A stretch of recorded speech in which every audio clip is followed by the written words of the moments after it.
کیستم من رهنورد آواره و دیوانه، داغ مجنونم ز دست بی کسی افسانه. کاش که همه ما میتونستیم که در مورد خود همه قدر آگاهی داشته باشیم که من کیستم. خب بیننده های عزیز و ارجمند برنامه 7 خزانه با برنامه امروز ما خوش آمدین. موضوع امروز برنامه یک کم جالبتر هست که میخواهیم در مورد خودشناسی باشه. طبق معمول برنامه 7 خزانه در مورد هنر بهتر زیستن و خودشناسی صحبت میکنه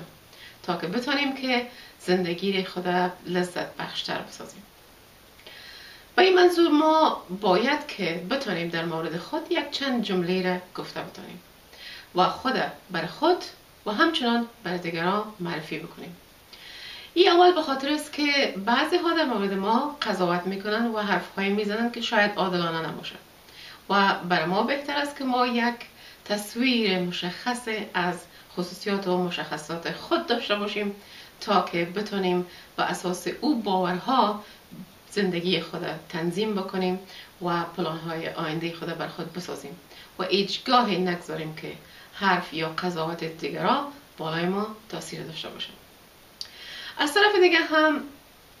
چون که جامعه ما افغان‌ها جامعه قبیلوی هست و ما همیشه احترام به بزرگا داریم و بزرگای قبیله یا بزرگای فامیل ما همیشه تصمیم‌های مهم زندگی را بر ما میگیرن. یعنی بر ما به طبق معمول آموختانده شده که افکار شخصی ما یا عقاید ما اونقدر مهم نیست، ارزش نداره و یا اعتبار نداره. بنابراین ما خود ما هم امیر قبول کردیم و به او خاطر اصلا سر افکار خود و سر عقاید خود استادگی نمی کنیم. اول او رو نمیشناسیم و بازم اگر بشناسیم استادگی نمی کنیم. بنابراین من فکر میکنم چون این یک رسم و رواجی هست که در افغانستان هنوز هم رواج داره و فکر نکنم که به این آسانی و این زودی این رواج ها و این رسم و رواج ها از بین بره.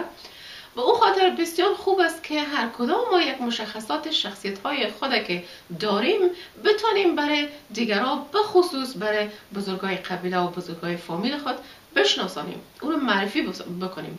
به خاطر که اونا بتونن وقتی که تصمیم میگیرن اگر در مورد ما باشه بتونن که تصمیم بهتری بگیرن چون که به نفع زندگی ما تمام شود.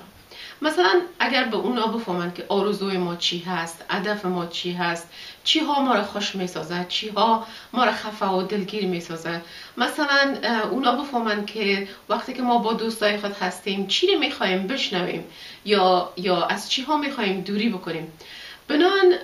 همیست که اونا میتونن تصمیم های بهتری بر ما بگیرن و این در هر شرایطی که در هر جایی که باشیم به نفع ما تمام میشه و میتونه که زندگی رو بر ما لذت بخشتر بسازه. پس بنابراین یک سلسله سوال هایی هست که این سوال ها رو باید جواب بدیم. سوال ها البته سوالی نیست که نامم چیست، نام پدرم چیست، نام مادرم چیست، یا از کدام ملیت هستم و یا نمره سوشال سکیوریتی من چیست یا نمره تذکره. ولی این سوال هایی که گفتیم بسیار مهم و اساسی زندگی ماست که مسیر زندگی ما را تغییر میدن یا تعیین میکنن و اونایی هستن که مثلا باز هم گفتم هدف زندگی ما چی هست، آرزوهای ما چی هست، بهترین آرزوهای ما چی هست، مثلا ارزش‌های حیاتی ما چی هست، از چی چیزها لذت میبریم، چی چیزها خوش ما میاد، چرا خوش ما میاد، چی چیزها بد ما میاد، چرا بد ما میاد و یعنی چی چیزها ضعف ماست که او رو باید همه بفهمن، چی چیزها توانایی ماست که او رو هم باید همه بفهمن و بهترین رول مدل ما کی هست یا بهترین الگو، بهترین کتابی که خواندیم چی هست و چی تاثیر سر ما آورده و او را کی نوشته کرده، بهترین رنگ هایی را که ما دوست داریم چی هست، بهترین آوازخوان هایی را که ما دوست داریم اونا کی هستن و چرا ما اونا رو دوست داریم. و به می اساس باید بگویم که مثلا بزرگترین مشکل ما در همین لحظه چی هست، بهترین مضامینی که مثلا ما در مکتب درس خواندیم یا بهترین مضامینی که ما علاقمند هستیم زیادتر در موردش بفهمیم اونا چی هستن و به همین اساس میتونیم که ما خود برای دیگران معرفی بکنیم در یک چند جمله کوتاه.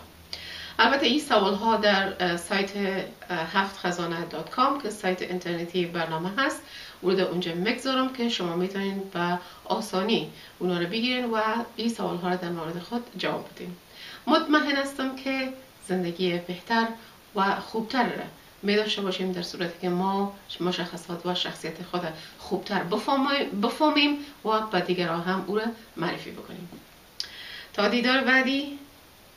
همه خوشی های جهان برای شما خواهان است.